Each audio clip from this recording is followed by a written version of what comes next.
welcome to our special edition of the Keeping It 100 podcast.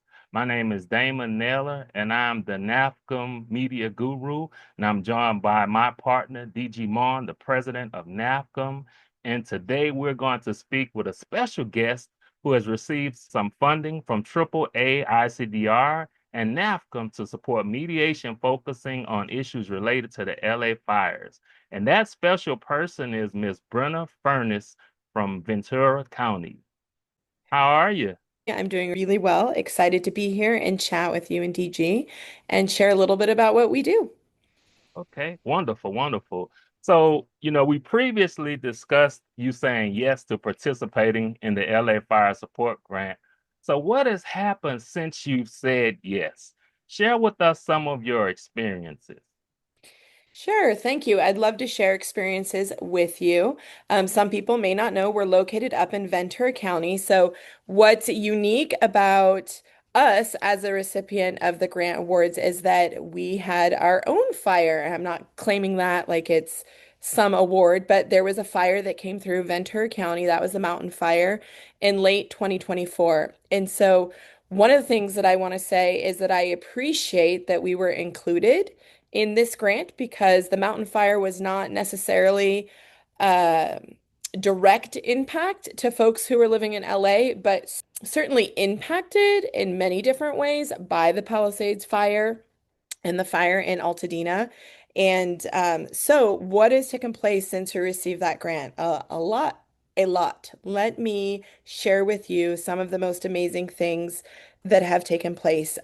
First, I want to sort of just give some context to, I don't know how many folks listening have actually been in a wildfire. In 2017, I went through a wildfire up in the area where I live in a more rural area of Ventura County. And I remember at that time really, really being scared, having so many questions that are going unanswered. There's so much alert, there's so much emergency, and just this real feeling of unpredictability, not knowing what's going to take place next. And so I sort of had that, excuse me, I sort of had that context when I saw that there was this grant available. Hey, I was really impassioned to be part of it just because of my own experience as someone who is impacted by a wildfire.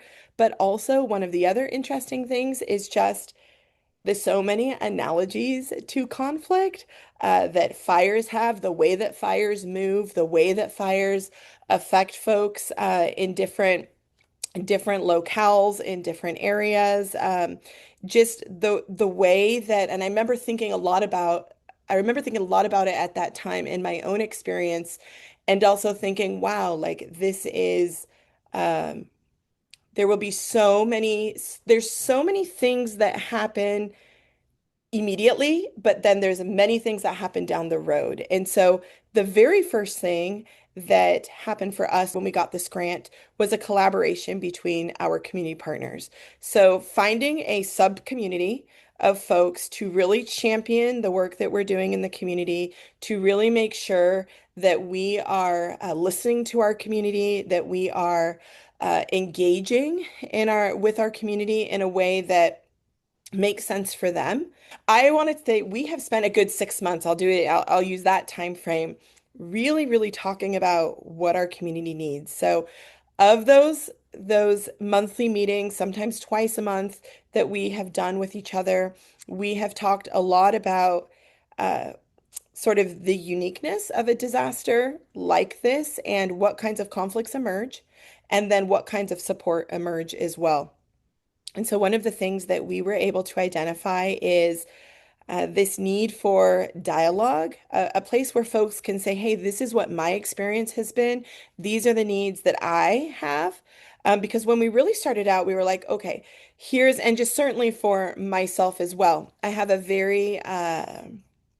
I want to say sort of a legal way maybe of looking at conflict because much of the work that CRI has done for the past 35 years has been in the court system, right? And so knowing that, hey, most of these survivors, these folks impacted the fires are going to be outside of the judiciary required us to think a little bit more cohesively about how we were going to reach those folks, and also just more about what that support would look like. So on our end, really using that those meetings and those opportunities for collaboration as catalysts.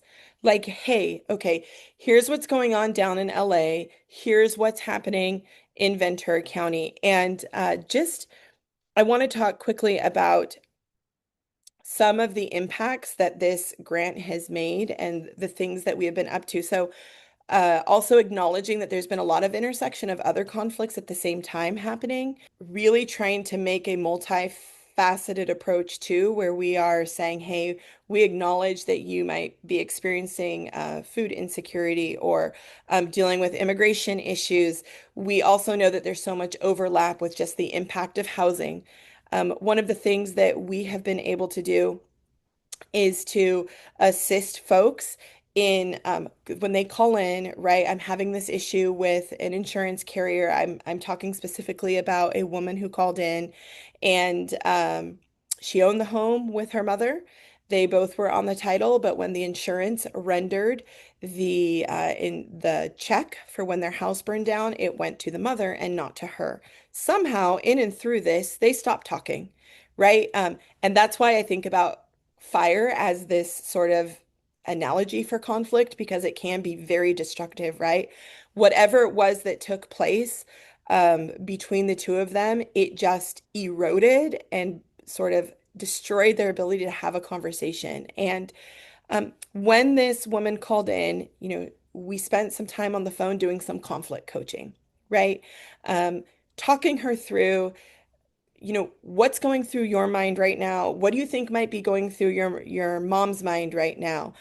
When you've lost everything, when your house is burned down, your all your assets are gone, it's kind of hard to think from a collaborative place. And I think that's one thing that I picked up on and learned is that um, there is this sort of real the the destruction that takes place in right that we see happening with the fire burning down buildings oftentimes impacts relationships in the way that folks then feels this such heightened alert that they can't communicate either. Being able to just do some de-escalation with this woman over the phone, let her know that there's some real tools that we could use to reach out to her mother. She wanted to have that conversation with her. She wanted to be the one to contact her.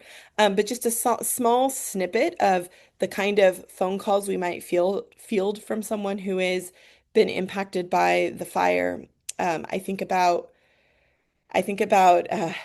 just the work that we have done in really networking and talking about bringing awareness to, hey, not everyone is experiencing the fallout of this disaster in the same way. And that's one of the things that makes this collaboration and partnership so unique is that we cover a wide base of folks, a wide area of folks that we're serving. And so being able to meet those needs wherever they arise has been something really beautiful. It's for me, one of the things that I think I've experienced, and it's been super grateful for CRI. It's really easy to feel like we're out here alone doing this work, but we have each other, not just each other to, hey, what's going on, but each other to really think through like what's next for us? How better can we serve survivors? How better can we learn from those impacted? So we've been up to a lot, and I don't know if that adequately answered your question, Damon, but I'm happy to share more if you'd like. Yes, you adequately answered the question. I'm going to turn it over to my partner, DG, to see if he has any other questions for you. Brenna, so what happened with the woman? Yeah, so the first thing that happened is she calmed down. We helped her de-escalate because not knowing what her next step when she called me, she didn't know what her next step was. It was this just ball of frustration, like what's next? We came up with a plan. We came up with a few ways that she could approach her mother, things that like phrases that she could use. In fact, just listening. That was one thing that we talked about, like what is her mom really saying, right? And I think when her and I thought through that together, what she felt her mom was really saying is, I'm scared. Like, I'm scared that I'm not going to um, have what I need to get out of this mess, right? I'm scared that you're going to take this and that I'm not going to have a place to live. In that case, their house had burned down, right? So it's the not knowing and it's the fear. And we de-escalated that, helped her come up with a plan for moving forward with that conversation. Um, I don't I don't know exactly what happened after that, DG, but I know from that conversation and just her feedback, hey, like this is what helped me. I feel like I can have this hard conversation now. You Which mentioned housing, that her house burnt down, had a lot to do Mhm, with housing and insurance payments for that. mhm, When fires occur and then people leave their areas, perhaps come to Ventura County and rent housing, is there any, have you done any work, or is there any role for what you do in mhm, helping those environments when housing stock becomes even shorter in your county because people leaving other fires have moved mhm. in? Yeah, so that's a great point. Thank you for bringing that up. Half of all the cases that we take in our center is our landlord tenant cases. Even more exacerbated. So Southern California has a housing crisis, even more exacerbated when folks become displaced. So when folks become displaced in one disaster-stricken area, they're going to move to wherever they can afford to live. And one of the things that happened in our county is that folks from LA who were displaced by the Altadena fire moved up into our county, but these folks had already been displaced. Ventura County folks had already been displaced from the mountain fire that took place 6 months before that.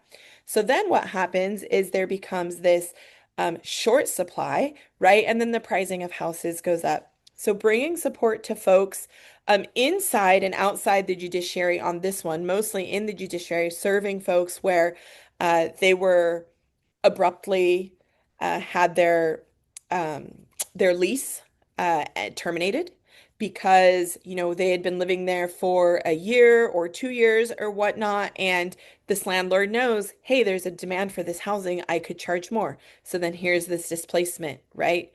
Um, Another one was that folks who were in this area, so the amount of money that folks are going to get is only going to match what they were really currently making at that time when they suffered the disaster. And so oftentimes that's not enough to get into a new place either. So this one displacement becomes, the cycle becomes perpetual, right? In an already burdened housing market where before the fires, we were already doing 50% of all of our cases were landlord tenant cases, usually always around some sort of preemptive termination or a deposit issue, and they're being told, I have to leave because of X, Y, or Z, when really it's because there's folks who are coming in who may have more money um, More. to be able to afford that.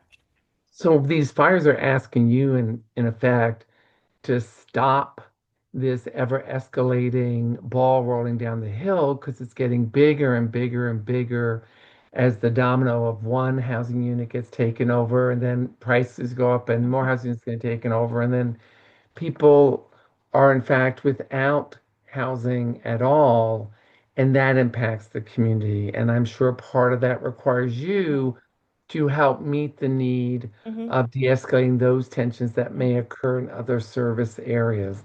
So thank you for painting that bigger picture that the fire has throughout the entire community, and for your center to sometimes perhaps feel alone in trying to stop that ever-growing escalating boulder from coming down the mountain.